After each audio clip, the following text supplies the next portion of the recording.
You see, I've always said that part of the reasons why people don't like Peter Obi, most of the people, especially the elites, the political elites, don't like Peter Obi, is because the things that he's going to do while he becomes president will be more to the advantage of the people than for the people who are in government.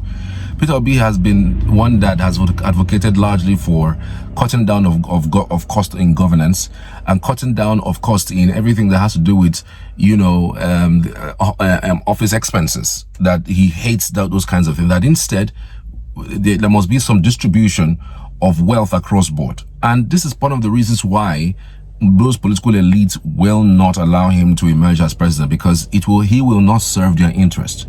When he was telling his story, you know, in Produce Church some years back, he was just telling us how a politician will call him that he wants to come visit him in the government house. He will say no, that don't come. He will instead visit, because he knows when they come to his office, they would actually eat, drink, and he will spend a lot of money.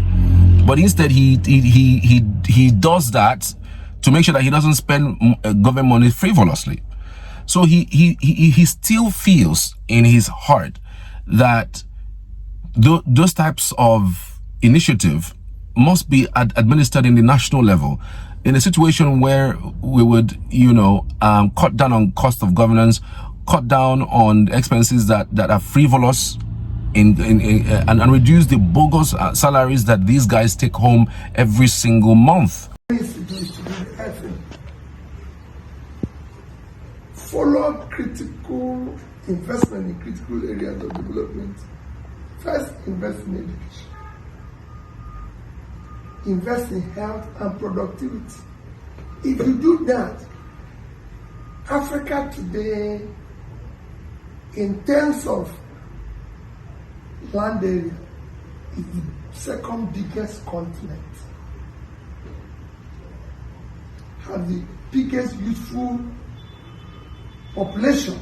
Only out of 1.5 billion African population, as you know, about 1 billion old a youthful population in their productive age. Africa remains the only continent with over 60% of its arable land all cultivated. So how can you talk about hunger?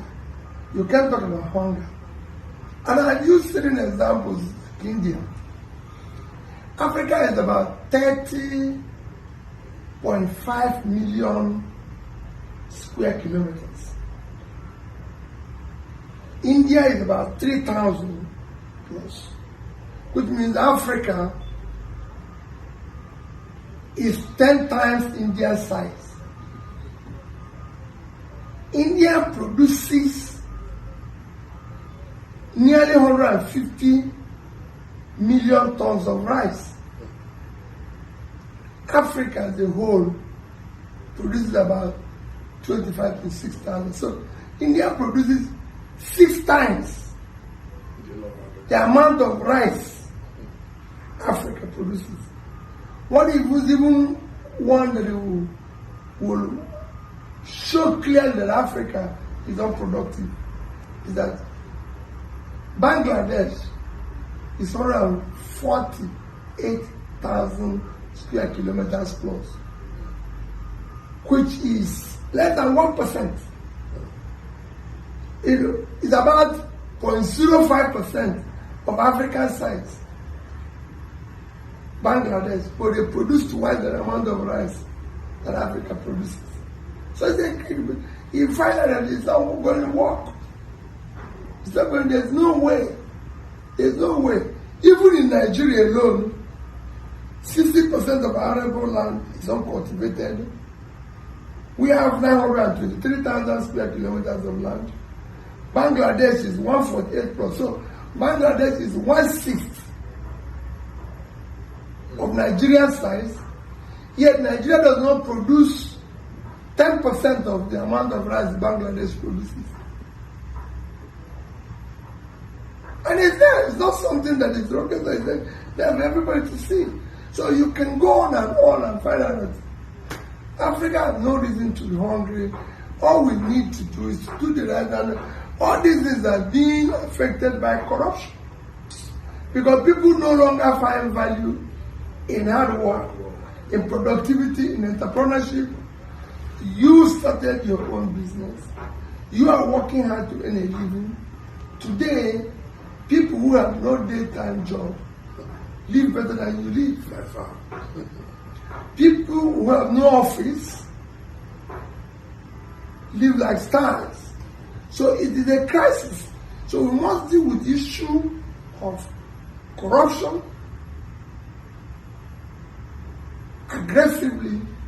Maybe what the Chinese people are doing. Make sure that the amount you steal is death sentence. The amount you steal is life imprisonment. The amount you steal is not less than 10 years imprisonment. So when you deal with it strictly, then you start investing in critical area of development which you can achieve organically by ensuring that those who will elect, one, are competent, two, have the capacity. Because you can be competent, but you have passed the age where you have the capacity to work. You must have the capacity to be able to move around and do the right thing. Three, have the compassion. And leadership without compassion is not a leadership. A leader must be somebody who feel that, listen, we have to do things to the people. Citizens-led leadership.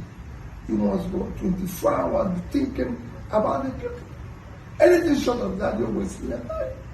And all these things come with your character, with this and everything. So it's a critical thing. And he has even spoken largely about this minimum wage thing.